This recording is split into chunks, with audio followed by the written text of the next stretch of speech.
Hello, Uganda. Good evening.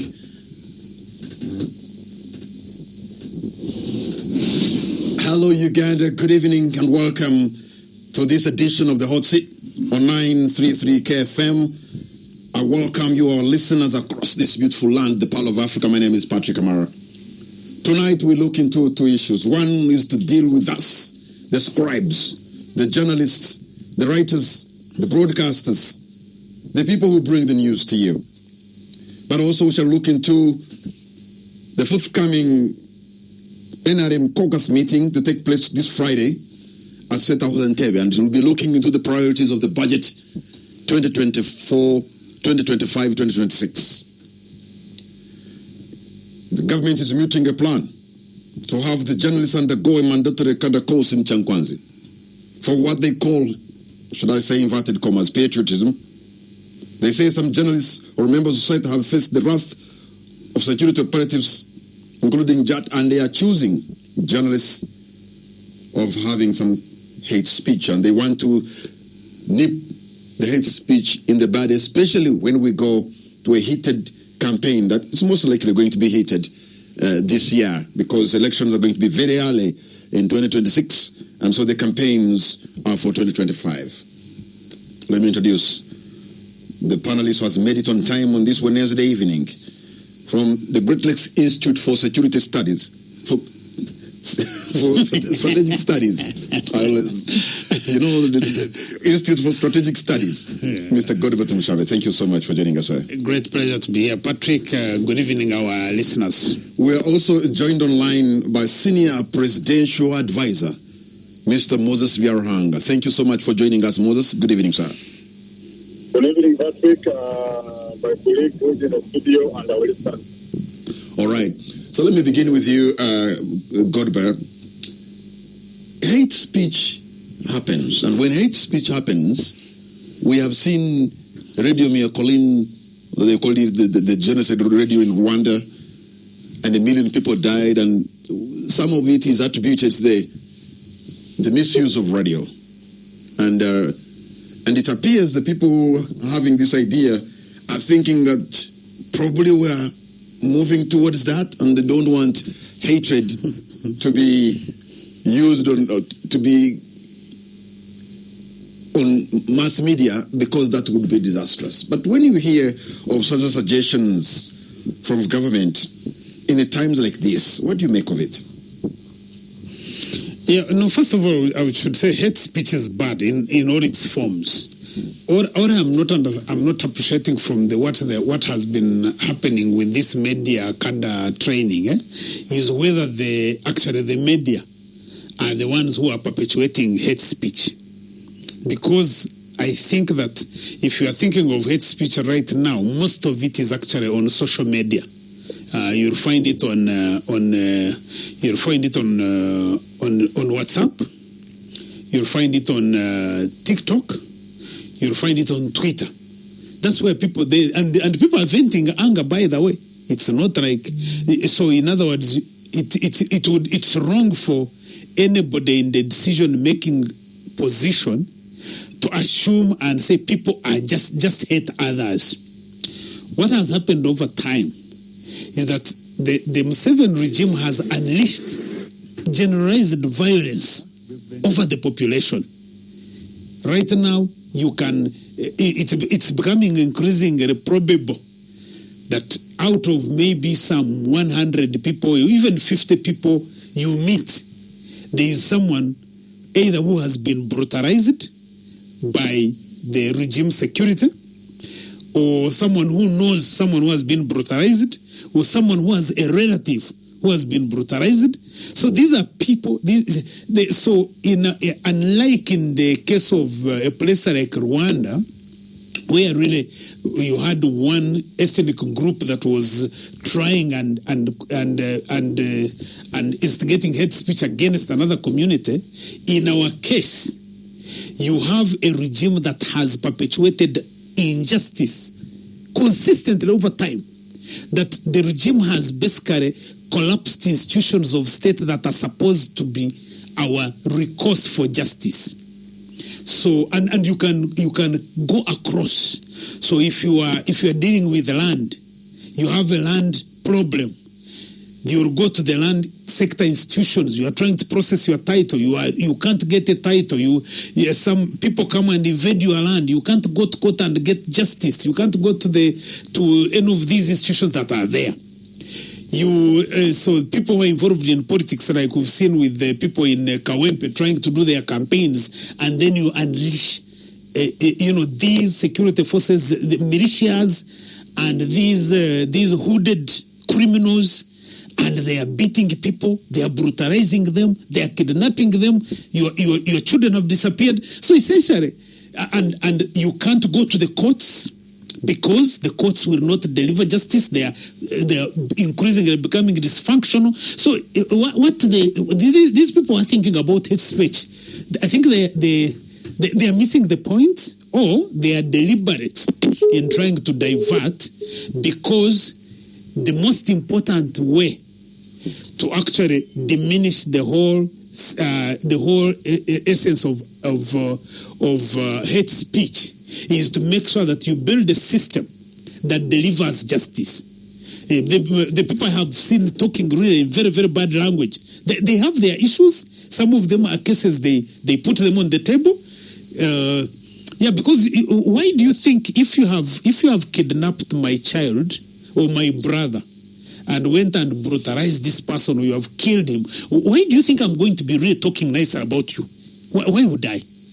Now, because the girl called Pase Mbabazi in Ushenyi, who has just been put in jail. This is a girl who basically, she just made a video raising issues about Museveni spending taxpayers' money to go and visit all these people that he's monitoring PDM when actually he's campaigning. And he talked about Museveni's son, who talks about, by the way, the guy probably who has the most hate speeches most. Coming from there. Yeah, so it's there, yeah. Because if there was a justice system, Muhoozi would be behind bars. But if you go on Twitter and say, I'll kill so and so, I'll kill this one, I'll shoot this one, you think that's not hate speech. So I think that the regime is just losing its head, because they don't know what to do, because they cannot deliver justice to Ugandans. So what is being done now will not help the matters, will either just make people more angry. I have a case here of a fellow journalist, and actually the producer of this very show. Yeah. I saw Stephen being beaten at the Ginger Road police station. I think it was Wandegea. Wandegea police station. I'm thinking, Stephen is not resisting arrest. Stephen also is not known. He's on duty. He's also not known to be a violent person by his very nature. Guy. I mean, if you think of Stephen, the guy, the cool guy, calm guy, and then you get some six police officers descending on him down, and then you are saying hate speech, and then you are going to train the journalists not to do hate speech. I think this is really this is really too much. In fact, I'm tempted to put Stephen on the witness box. Yes, and he was roughed up. So now you are saying if you take Stephen to Changwanzi and train him in a Kada, then he will not be involved in hate speech. First of all, he has never been involved. Now, what will Changwanzi change? But whoever knows him and works with him will get angry. Yeah, exactly. Especially those who is current. No, most of us will get angry. I looked at that video, Stephen being beaten. I was angry, to be honest. And I'm looking at these clowns, the police officers. They're putting on uniform with Ugandan flag. And I'm saying, do they have brains? These ones? You know, what baffled me was that here is a guy who can never resist arrest. Absolutely, yeah. You can even call him and say, you come to police, we have a case with you, and he will go. Let me. We had a communication challenge earlier with Mr. Moses Biarhanga, but that has been rectified now by our able producer who was manhandled the other day, Mr. Stephen Mbide. Thank you for reconnecting. Mr. Moses Biarhanga, can you hear me now? I hear you, that one here. Okay, thank you very much. There's an element of some kind of hate speech, and government is concerned about the hate speech, and that there's even a plan. They were meeting a plan preliminary at the preliminary level to be able to take the scribes or the journalists and sharpen them somewhere in Changwanzi. But what do you make of this talk of hate speech? How do we avoid it? What brings it in your view? Okay, first of all, not only about hate speech, if you put it better, maybe can I call it responsible reporting? Many times you have also the foreign Wekesa, for instance, Amos Wekesa. I have a feeling, Moses, either your phone is hands off or somewhere in Bluetooth. Yeah. And that's not giving us a good one, a good audio. So I don't know what I'm going to do with that. Wait, okay. Okay, because I can tell. Now, okay, I said in many times you have hosted now it is super. Okay. Mm-hmm. Many times you have hosted our colleague on Amos Wekesa, colleague on KFM. On Tuesday nights, on Tuesday evening, yes. On Tuesday evening. And on many other fora, him complaining about responsible reporting in Uganda when you have cases of either like now recently when there was issues of Ebola, he was complaining that the way, yes, you can report about Ebola, but the way you report about it, sometimes for them who are in the hospitality sector, they get cancellation and so on and so forth, saying other countries do it differently. So for me, what I've done, his cry has always been responsible reporting. Not that you don't report about something, but how do you do it? Probably you need people like him who in such a environment, we're talking to journalists and said, when there are issues like this, for us as a sector, like in tourism, we prefer you putting it this way, so that people don't, you are reporting about your country, but you are like killing your own country, to say the least. So that's part of what you're talking about. So when you raise the issue of the hate speech, and especially on social media, some countries have even gone ahead of charging the media platform, especially in the Western world, for the messages going through them.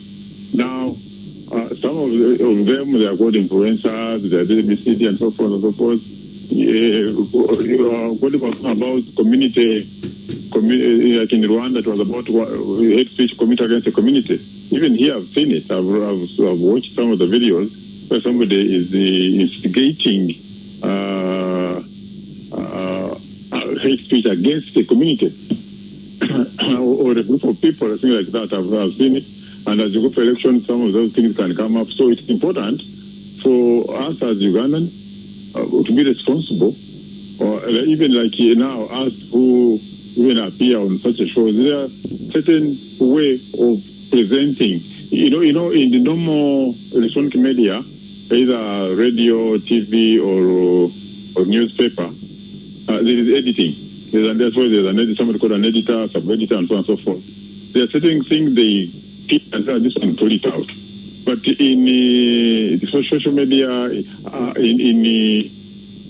and even now, these media houses, like say the Monitor and so forth, they also have media platforms. Now, somebody posts something, and it is running because their Monitor has so many followers. So somebody posts something on their platform, and it's being read across the world, promoting certain things that are not edited. When Kamara is being trained as a journalist, there are things he would do. Not put across, whether either bring legal issues to you and so on and so forth, and things like that. So, for me, such a course would be useful for the journalists or even non-journalists, so that we have responsible reporting in the country.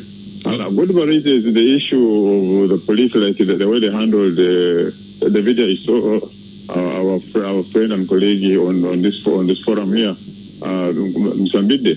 It was very unfortunate. And I have always, this is not the first time I'm saying, part of our challenge of our police is training. I've raised it. When are you going to finish training? Yeah, training is continuous. Even you here, you are training, you are learning. Learning is continuous. It's learning continuous. And the type of the training you have achieved anyway. Training and type of training you have achieved. Because like in Indiana, look, take for the Indiana. When somebody does the basic training, if it is at a level of recruitment like a graduate and you become a cadet officer, by the time you're going to do a company commander, you do a company commander's course. The time to become a battalion commander, you do battalion commander, of course. The time he becomes a brigade commander, they do several courses along the way. And that part has been part of professionalization of the army. We need to do similar kind of courses to professionalize the police force of Uganda, to teach them how crowd management, crowd control, human rights, like now, human rights issues. The way they were kicking Musambide, even though it was in the wrong, you don't beat someone. It's a criminal. Okay, Mr. Byarhanga, you want to arrest them. Yes, Mr. Byarhanga, hold on to your point, and Mr. Godbert Mushabe, we're going to take a mega milk break, and the hot seat will be right back. Welcome back to 933 KFM, and this is the hot seat. My name is Patrick Amar. My guest this evening are Mr. Godbert Mushabe from the Great Lakes Institute for Strategic Studies, and Mr. Moses Byarhanga, who's joining us online. Moses is senior presidential advisor, and we're talking about the hate speech or negativity or the words that are exchanged that are not palatable, and where are they coming from? When people express themselves the way they are. For example, today, the Daily Monitor, I think, led with a story in a question. Who are they? These are people... Is that hate speech? No, it's not in hate speech, but I'm still explaining. Yeah, because I want you have three guys who are hooded. Mm-hmm. These are military officers. No, you have multitudes of guys. Yeah. Not three. Maybe you're talking about the ones in the picture. The Daily Monitor, I think, got three. Hooded, and they're involved in beating up people. Yeah. So when people are beaten by hooded men putting on a Ugandan uniform, I should put this to Moses. If people express a very bad language and hatred and anger, wouldn't they be justified? Well, first of all, even in the security forces are wrongdoers. So the most important thing, whether it is that's why even in the army you have court martials to discipline fellow service, discipline soldiers within the force. The police have the disciplinary committee as well. So now the challenge would be that can they identify the people who are doing wrong and punish them? That's what is important. But because there's also in the society, there's nowhere you cannot have people who make mistakes. I've seen it even in the Western world, where you have seen police killing people and so on and so forth. But the most important thing is take action after that has happened. Because they are not bodily, that they don't commit crime. Yes, if you can pause there, Mr. Byarhanga. You're saying can they identify them and take action? But I think Godba has a question on that. No, Moses, I'm wondering, in your view, between the people who are hooded and beating people the way they are beating them, and the ones who deployed the hooded people, who is culpable? No, you see, the issue is discipline. Hooded could be part of the camouflage, so in terms of deployment. But the point is, irrespective of how you have camouflaged yourself, you must be disciplined. So that's what is important to me, the most important thing. Now, but also with the political people should also be disciplined on the other hand, because part of the challenge is somebody is telling you are going for campaign. The police and the rules are telling you no processions. You are saying I insist on the processions, and this is what raises this conflict. Yes, the police sometimes make mistakes, many times make mistakes, or others fit the forces. But also the wananchi or the political people make mistakes as well. And when we talk and don't also raise that you people stop making those mistakes, which creates confrontation, we are like saying these ones are okay, these ones are the ones who are bad. All of them are doing the wrong. You who is breaching the law or not making processions towards your campaign or towards your inauguration or anything, and the other one who is also coming in to stop you, and you end up into confrontation, and they may beat you or mistreat you, you are all in the wrong. And we should condemn both sides of the story. Okay. Yeah. Good. No, but you see, the disingenuity of people like Moses is also profound, because you see, first of all, on the same day these criminals were beating the NUP supporters beating NUP supporters, I was driving from Kanyanya there. I interfaced with a procession of the supporters of the NRM candidate, and these were, they held us for over 30 minutes. But each one of us knew that this is someone who is trying to cover us for votes. And once you have a crowd like that, sometimes it is not very easy to control it because there is also excitement. But what I took note of the fact that one, they were blocking the road. We all sat there patiently as we navigated through the crowd, but there was no single uniformed person, whether police officer or military person. So in other words, I have had people like Moses and others saying, when there are these processions, they broke the roads. It's a campaign. So we know it's a campaign. All you need to do is make sure that the police is there to guide and you don't just go to brutalize people. Secondly, Moses. Can I ask you to ask the question? Okay, fine. You are the lawyer. You are the land person. You are the lawyer. What is the law and rules are clear? Whether it was an NRM person making a procession, it is wrong, and the police should have acted. That's what I'm saying. So I'm not saying for them they should be allowed, whether they should be not allowed. As long as it is the breach of the law, irrespective of who commits the breach, the wrong, whether it is an NRM person, you should follow rules and guidelines, as the law says, and whether it is the opposition, you should also follow the same. And so to avoid those confrontations, which end up in bad state. It doesn't matter whether you enter them or not.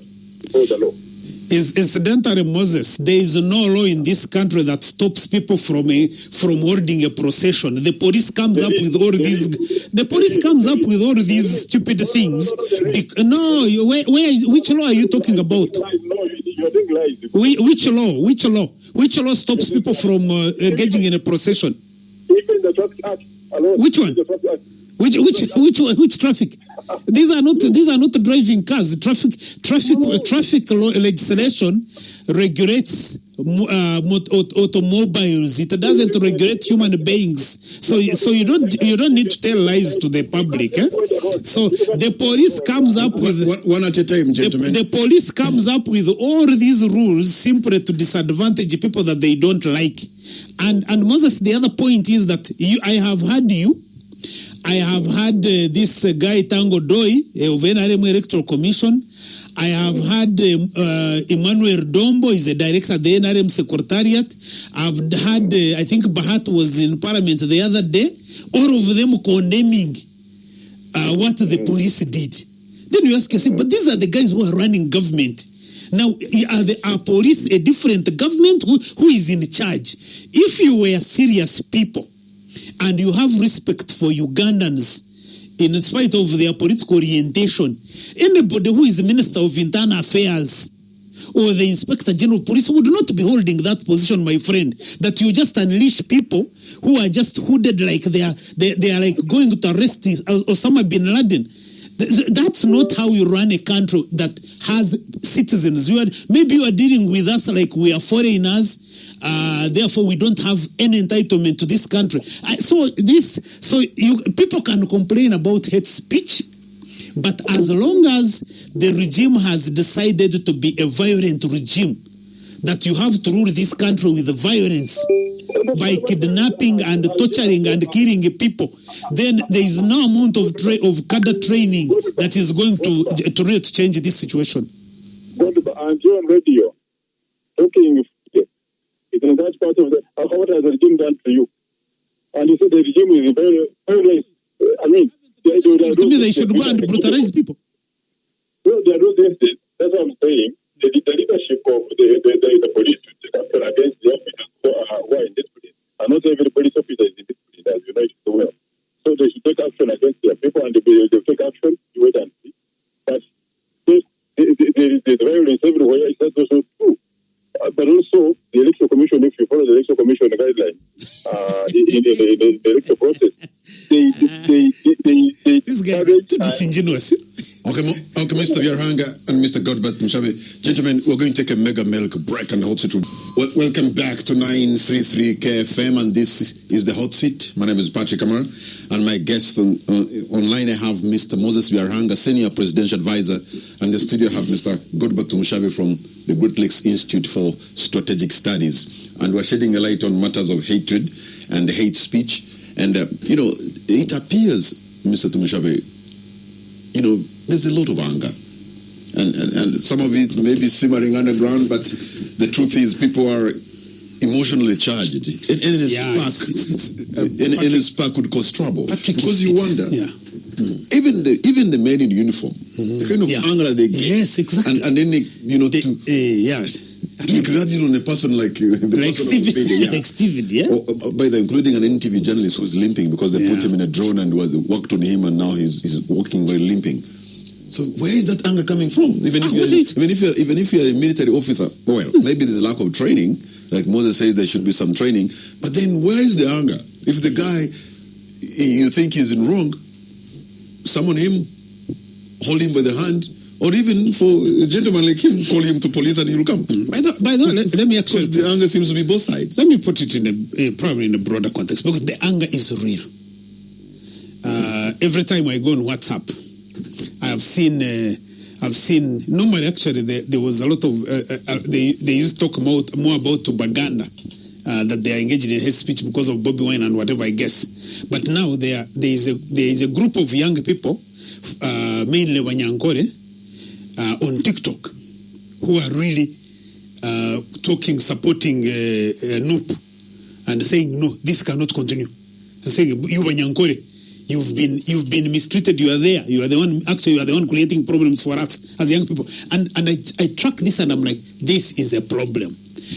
In 2011, I was already doing my tracking studies on completion rates of primary school, and by that time, using UBOS data, I had looked at the years that had passed since 1997. There were 19 million plus children who had not passed primary, who had not reached primary 7. So I went and I sought an appointment with the late Keith Mwakanzi, who was my friend. So just to bring this issue to his attention, I said, Keith, this is a big problem for us. This is a time bomb for this country.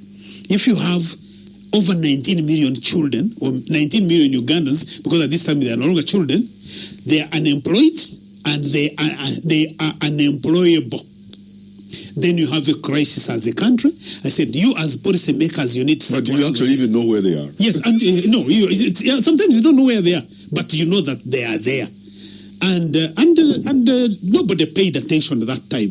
So I began to saw the effect of what I was talking about in 2021, when the young people from the ghetto just came up and said, if Parliament has refused to come to the ghetto, then the ghetto is going to Parliament. I am seeing the same situation right now, that the economic injustice, there is a lot of economic deprivation. There is no money in the economy, Patrick. I don't know. Some of you may not feel it. No, many of us things are never adding up. Many of us feel it. Many of us have children going to school, and the school fees has shot up. Every time you are looking for anywhere 2 million, 4 million to take a kid to school. So Ugandans are feeling that. Then you are looking at. Then they are also comparing with the corruption. They are comparing with the obscene expenditures of the president. They are comparing with the expenditure by Parliament. There is unemployment. So there is a clear injustice that is happening across the board. And as I mentioned earlier, when you are seeking for redress, when you have a problem and you are seeking for redress, you don't get a clear institution of state that you are going to. So all this is creating anger. I was up country in Ntungamo just 2 weeks ago. I mean, you can imagine how many people talked to me and said, what does this man want with Vestige? These are simple people. They are not going to go into your legalese of this one was kidnapped, this one has committed, he had a pistol, he had no, they will not go into it. They are saying, what does this man want with the message? And they also know that the Supreme Court said, this guy should not be in jail, or should for them they are not even worried to say, transfer the case. They are saying, no, the Supreme Court, we know. Because remember that on those local radios, they discuss all these things. Mm-hmm. Yeah, so all these ordinary people are listening and say, Museveni has refused to release the message. There's no amount of explanation that will just make you as Museveni or Muhoozi, who is saying you want to kill the man. There's no amount of explanation that will just make sense to this other guy. Okay, so you have this anger coming in, and then all of a sudden, these pictures of hooded men, because for me these hooded men, whether Moses, however he described them, these are criminals. Normally Moses likes referring to these Western countries. In the West, because of police violence, right now in countries like the US and UK, at least those ones I know, they carry body cams to be able to record the things that you are doing. What they're saying. And now all of a sudden here, there's someone, an Inspector General of Police, a Chief of Defense Forces, hooding people and sending them to the street to beat people and kill them. And then you think people should not be angry. All right. All right. You made your case. So let me hear what Mr. Moses Virango, probably what his response is from your submission. First of all, it's good that the government is agreeing with me. That when you say that people having body cameras, what you call body cams, that's part of the equipment you need for your security forces who are handling the crowd, so that if they make the reason why they give them to them is that they know they can make mistakes, so that they should be able to follow up to ensure that even if yourself are a bit more disciplined, when you know that you are being followed, whatever you're doing is being followed. So that's part of what we need for Uganda. There's no doubt about it. With me. Now, on the question of, and then more training, of course, more training.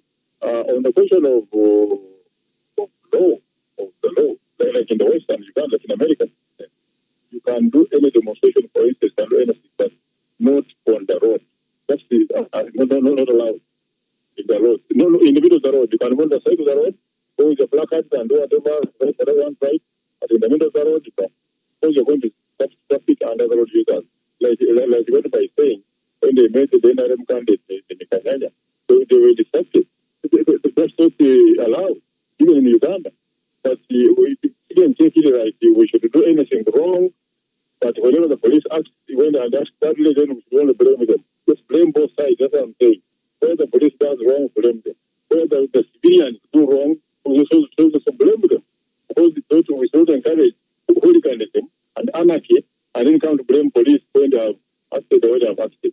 In any case, sometimes they get provoked into what they are doing. In terms of, before, we made those police trained in human rights. I was earlier talking about the video where the police were beating some people. Totally irresponsible. As the person, I want to take up that matter with the high court in the police. Why would anybody? I talked to Mozambique earlier. How it happened now and what happened. Somebody comes and says, arrest that one. And then they start beating up someone, and the person saying, arrest. Yeah, what has he done? If he has done wrong, why beat him up? Beating any person as part of arrest is wrong, especially somebody who's not visiting arrest. The mention is wrong. We don't encourage it. I wouldn't blame anybody doing it. Instead, we should come out as Uganda and condemn the bad act and ensure that those who committed those crimes are held responsible and are punished, irrespective of what they are doing and who they are. Moses, the issue is, you talked about the issue of maybe people are not trained. And when you see, we're not well trained, yes, but when you see people expressing themselves the way they are, choosing words that are not good, that anger is coming from some place that is so dark. in their hearts because of what they have had, because of what they have seen, and because of what they have experienced? First of all, I don't know, Mr. Kamal, I don't know which country has people who are hungry. I don't know anywhere in the world. But be that it may, what was about the youth who, if you look at our programs as NRM, when you look at the program, today earlier in the day, around midday, I was meeting about 4,000 people in Makindi who are beneficiaries of a Myoga program. The government has spent 17 billion shillings in Kampala under a Myoga program. It has so far spent about 20 billion in Kampala under a PDM program. So, and these programs are meant for such people who are doing different businesses, who need capitalization in their businesses to do better, or even to start, for those who are starting. And the program is continuing. We are aware about it. That's why we have these special programs for them. And is there any other political group in Uganda which has a program similar to either PDM or a new really better than any of those? So we know, we are aware that we need to pay for people earn a better income, and that's why we introduce this program. 30% of the money going for PDM is supposed to the youth, 30% to the women. Some of the women are youth, so you'll find that 60% basically is meant for youth and women. And this is deliberate to do what exactly we're saying about. How do we help these people economically? Gentlemen, we're going to take a mega milk break and the hot seat will be right back.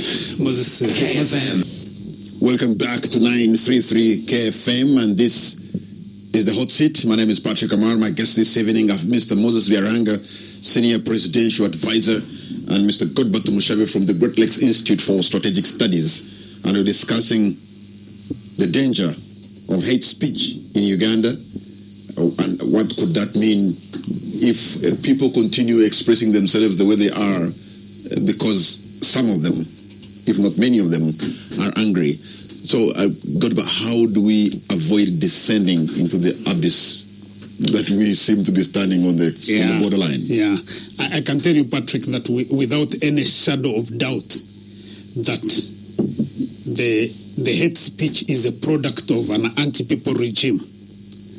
A regime that has basically poised itself against Ugandan citizens in all forms. There is no amount of cadre training for anybody, whether they are journalists or not, that is going to change that. The media that we're talking about has changed considerably. You are no longer talking about the traditional media. The legacy media is no longer having impact.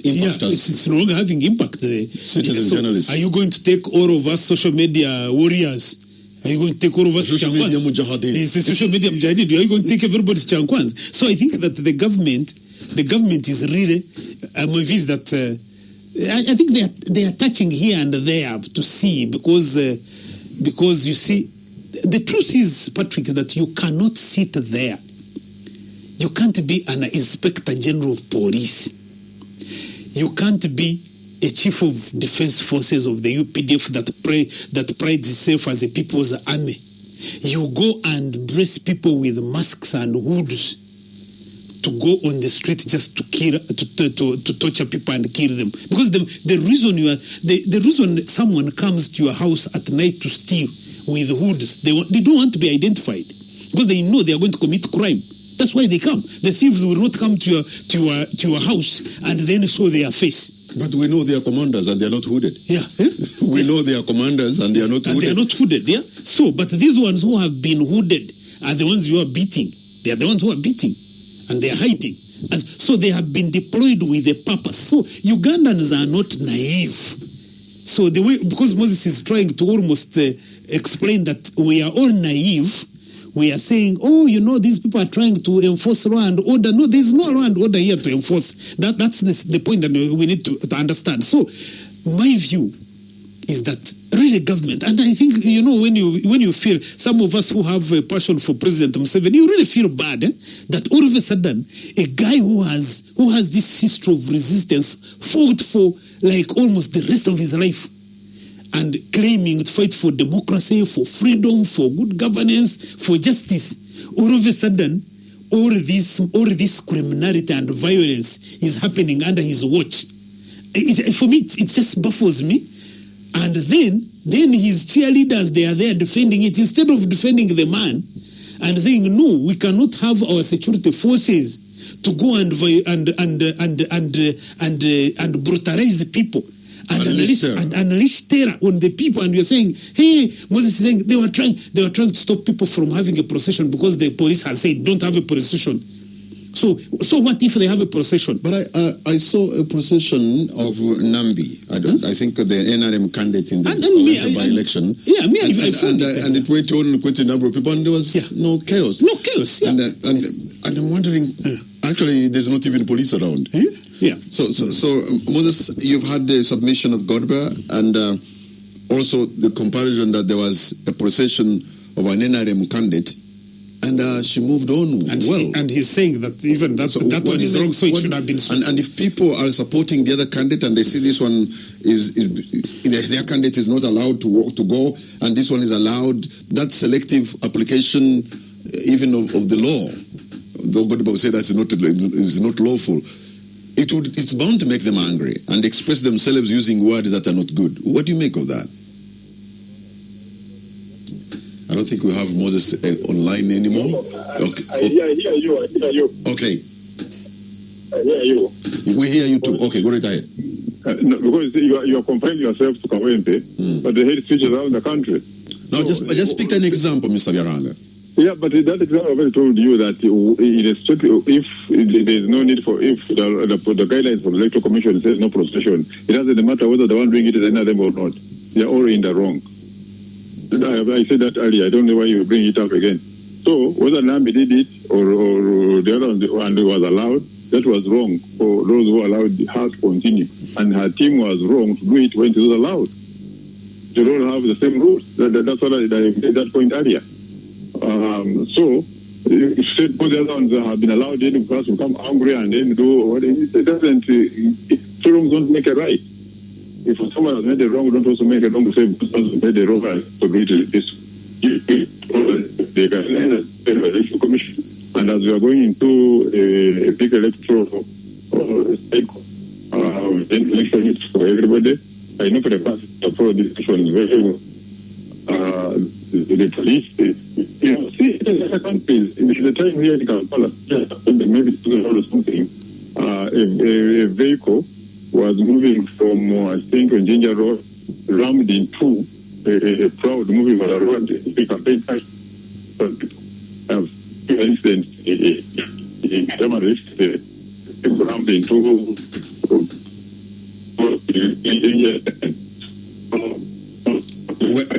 We're having trouble now, Moses. If you can hear me, the signal is becoming very poor. We're getting a communication challenge with you. Probably I'll let you just make your concluding remark if we can hear you. My remark is that all Ugandans, whether security forces or otherwise, we need to behave humanly and be careful, follow the law. Thank you very much, Mr. Moses Byarhanga, Senior Presidential Advisor there. Thank you. That was Mr. Moses Byarhanga, and making his concluding remark that we should be, Ugandans be as careful and behave in a manner that's good. But this must be worrying because we're going to enter, if Kawempe is just a by-election and the general election is going to start soon. So this looks like a trial rehearsal. But you see, Patrick, we are also discussing this as if it's new. The only difference that we have now is that it keeps on escalating because election-related violence started way back in 2001. Then it escalated in 2006. And then the only election that was slightly peaceful because there weren't higher charged candidates was 2011. Then in 2016, that was extreme violence until after the election when they had to deploy the military in Kampala as if there was a military coup. And then in 2021, the regime had to kill people for us to have a president. So as Ugandans, what we need to understand is that this violence has been escalating. And that's why I keep on saying that are we human beings like everybody else? Because how is it possible that we keep on sleepwalking into a problem that we have to reach a point where we have to kill each other for us to elect a president. Because, if you were serious and you were elected the president after over 100 people have been killed, 1,000 kidnapped and tortured, and then you also go around posturing around and say you are his excellence. I think there's a fundamental mental problem with us as a people, that we can't have a beautiful country like Uganda where the status quo is that you have to brutalize each other. You are fighting all the time and fighting over basic things. So, in other words, if you think of that, you saw the violence in Arua during the by-election in Arua. We have had, by the way, in 2011 or 2011, I think, 2011, I think, when in Ntungamu, when Gerard Karuhanga was contesting for MP in Ntungamu. That was like a war. That was like a war. And this is, Ntungamu is a very small town. It's like a village town, although they call it a municipality. It's like a village town. It turned out to be like a garrison town. With about a population of around 3,000 people. That election was like a garrison town. Then you deploy battle wagons and all these officers simply because there is an election of an MP. That's what we are seeing in Kawempe. I think that, I've been trying to follow up on this case of Wandege and Stephen because, it turns out, one of the videos that was just posted is that the guy, the DPC at Wandege is some guy called Hassan Hiwumbire. So he's seen here in the video, clobbering some guy whose name's Henry Mutiaba. You are a DPC, a district police commander, a DPC. Are these the people Moses is saying they are not trained? He's commanding from the front. Yeah, no, but is Moses saying that someone has risen to the rank of DPC without training? These guys, the trouble that we have right now is that the UPDF and the Uganda police and our intelligence agencies have all been configured into regime protection forces. So their loyalty is just to the regime. Their loyalty is not Ugandans, because the primary responsibility of law enforcement agencies, especially the police, is to protect you as a citizen. Okay, and as you conclude, what will take us from this self-destructive movement that we're in as a people? I've told you, I've said it here and again, Patrick, I've said it everywhere, that right now, Uganda cannot climb down the cliff that we are on. Oh, really? Yes, we can't climb down unless we all get convinced that we have to talk to each other. In December of 2018... So a dialogue is the... Yes, in December of 2018, the religious leaders and the elders took a document to President Museveni on a national dialogue process. He signed it and then kept it. I keep on telling you that I think that President Museveni, he can choose to play the statesman, not a life president, because a life president is very dangerous for this country. It's going to give us problems. But President Museveni can choose to play the statesman. I think he still has the mojo, the gravitas. People still respect him, even when they have suffered. I think he's the one who can convene us now as Ugandans in all our forms and say, guys, let's talk to each other. Let's build a better country than the one that we have. Godba Tomoshare from the Great Lakes Institute for Strategic Studies, and earlier Mr. Moses Viaranga. Gentlemen, I want to thank you, and more so you, the listener, I want to thank you for the privilege of your company. Good night and God bless Uganda.